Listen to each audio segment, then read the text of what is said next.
Bismillahirrahmanirrahim. وَلْتَكُنْ مِنْكُمْ أُمَّةٌ يَدْعُونَ إِلَى الْخَيْرِ وَيَأْمُرُونَ بِالْمَعْرُوفِ وَيَنْهَوْنَ عَنِ الْمُنْكَرِ. Alhamdulillah wassalatu wassalamu ala rasulillah mabad. Allah berfirman, wajahidu bi amwalikum wa anfusikum. Berjuanglah kalian, berjihadlah kalian melalui hartamu dan dirimu. Hampir semua ayat-ayat berjuangan dan pengorbanan itu dimulai dengan bi amwalikum, harta kalian, harta kalian. Saya mengajak secara praktis dan kami sudah buktikan. Rp1.000 itu bisa luar biasa dahsyat. Bisa beli mobil, bisa buat kuburan, ya, bisa membangun masjid. Uang 1.000. Mari kita satukan uang 1.000 kita. Nanti kami jemput. Di rekening ini insya Allah bisa kita buat. Di rekening ini insya Allah kita buat sebuah kekuatan umat dengan Rp1.000. Rp1.000 dahsyat. Assalamualaikum warahmatullahi wabarakatuh.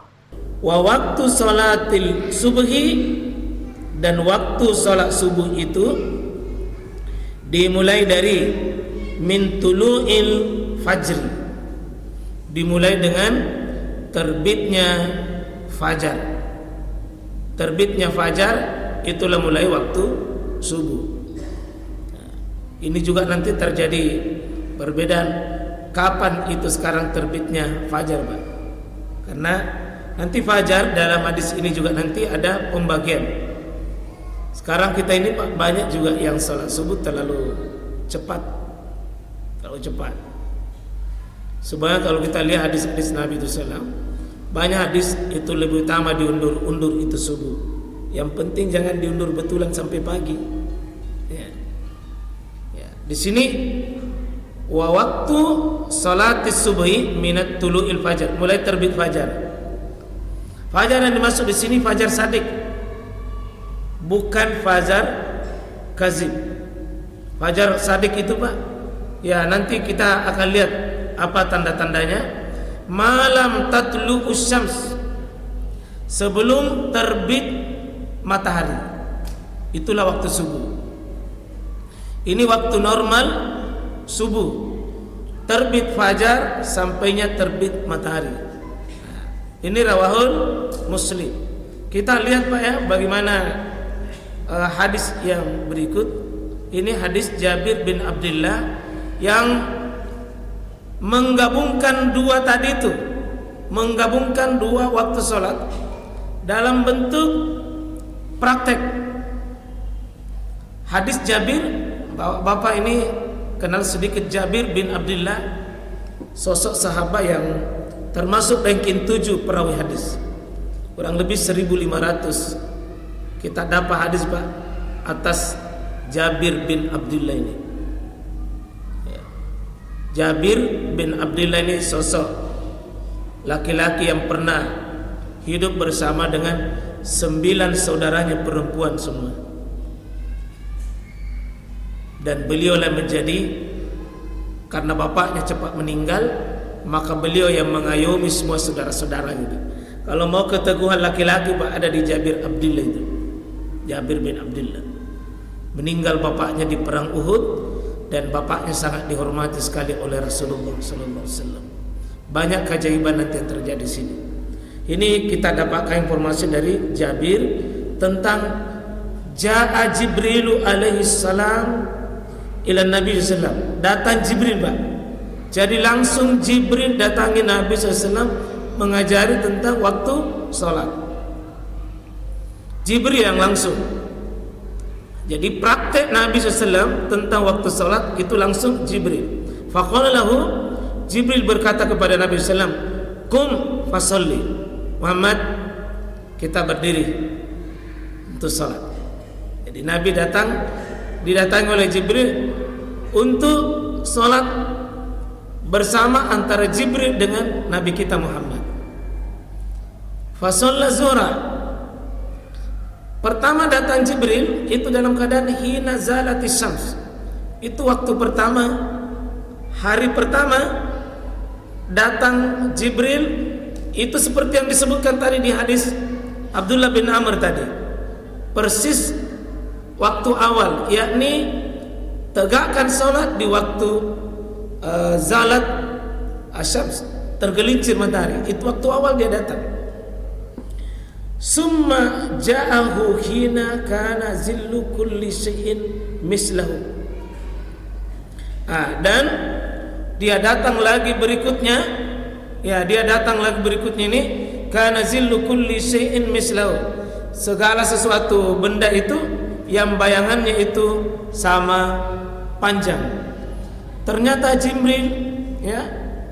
Jibril itu datang lagi yang kedua kalinya, dengan datang di waktu akhir.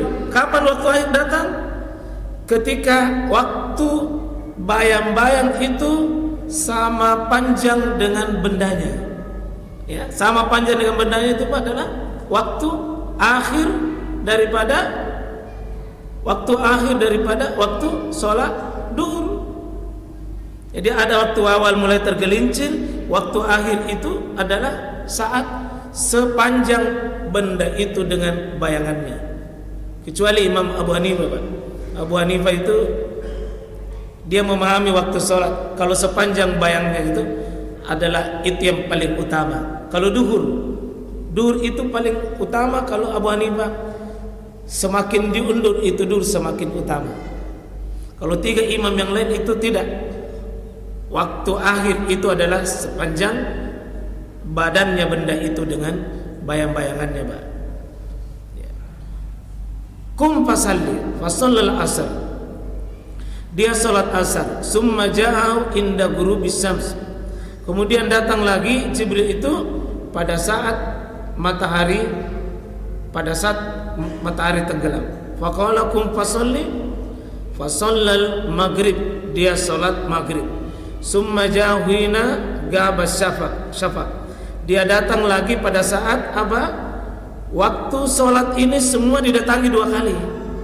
Waktu awal, waktu akhir. Tadi duhur 2 kali, asar juga 2 kali, ya, kemudian maghrib juga 2 kali.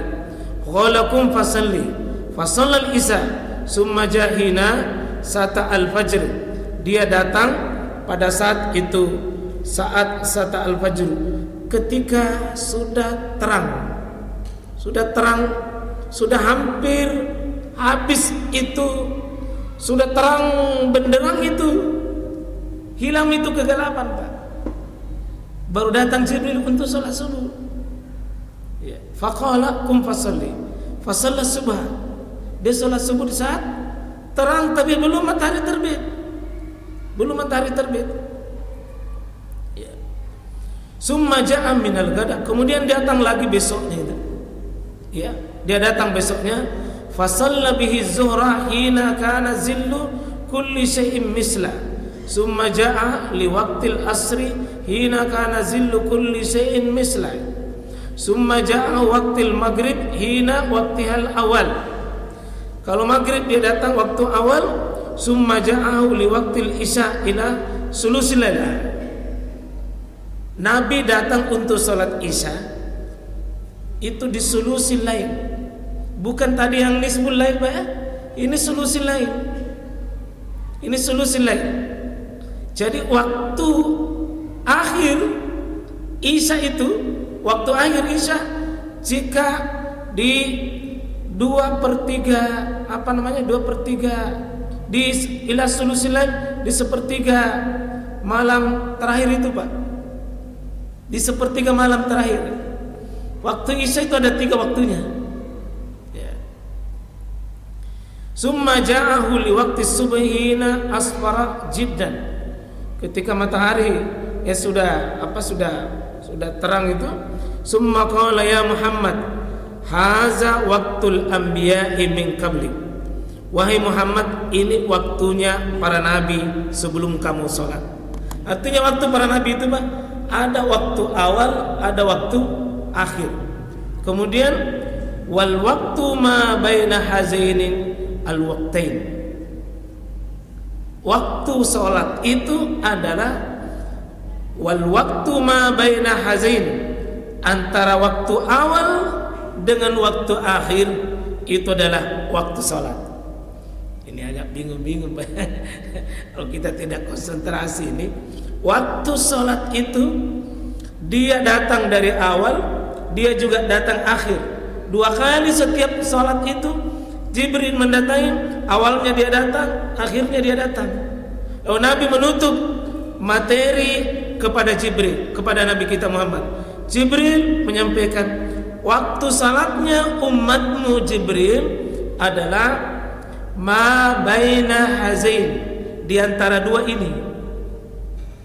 Mana itu 2? Waktu awal, waktu akhir. Al-waqtain, 2 waktu itu, Pak. Jadi mohon Bapak-bapak, ada sewaktu-waktu kita dalam kondisi hal darurat. Jangan divonis bahwa kita sholat di bagian akhir itu dikatakan salah. Tidak, tetap waktunya itu sholat. Ada waktu awal, ada waktu akhir. Di tengah-tengahnya itu waktu tak semua. Cuma afdalul a'mal, seutama-utama amal itu kata Nabi adalah ala waktunya, atau fi awwaliha, di awal waktu. Kecuali apa? Ada pengecualian nanti. Ada waktu sholat itu bukan di awalnya yang paling afdal, tapi di akhirnya. Kalau Isya itu Pak, ada penegasan nanti. Sholat Isya itu di mana? Di bagian akhir. Mana itu? Menjelang jam 12. Tapi kalau tidak membebani. Kalau membebani Pak, berubah menjadi tidak utama lagi. Tapi kalau ada orang sholat di waktu itu karena ada hal-hal darurat, lalu kita lakukan itu Pak, tidak ada masalah. Yang penting berjamaah. Yang penting berjamaah. Pernah Bapak sholat Isya jam 12 Pak? Setengah 12? Tidak ya? Tidak. Berarti belum pakai sempurna mengamalkan sunnah. Sesekali. Cuma ini terfokus kita selama ini. Oh, waktu sholat itu selalu di awal, selalu di awal, selalu di awal. Tapi memang tidak boleh dibikin-bikin kalau tidak ada uzur. Tidak boleh Pak. Kecuali nanti duhur. Duhur itu kalau puncak panas Pak, seperti di Timur Tengah, Nabi marah kalau awal waktu. Diundur supaya tidak menjadi beban umatnya. Duhur itu ada waktu yang paling utama, diundur. Setelah lewat puncak panas baru kita maju. Nah itulah tadi kalau Imam Abu Hanifah itu Pak, kalau duhur itu paling utama di belakang. Itu paling utama. Saya kira ini, kalau saya ini Pak, rahmat sekali ini waktu ini. Rahmat sekali. Rahmat. Ya. Ada orang saya lihat seolah-olah itu, terutama pada hari Jumat, seolah-olah ada yang berteriak kalau masuk waktu Jumat langsung. Tidak mesti juga begitu Pak. Tidak mesti juga. Kadang-kadang kita menunggu itu tidak menjadi masalah. Cuma sudah terbentuk di pemikiran kita itu selalu semua waktu sholat. Nah ini 2 hadis memberikan gambaran kepada kita bahwa seorang muslim ada kedisiplinan membagi waktunya. Terutama Pak, kalau waktu-waktu sholat itu adalah waktu yang kita berikan prioritas dalam hidup kita.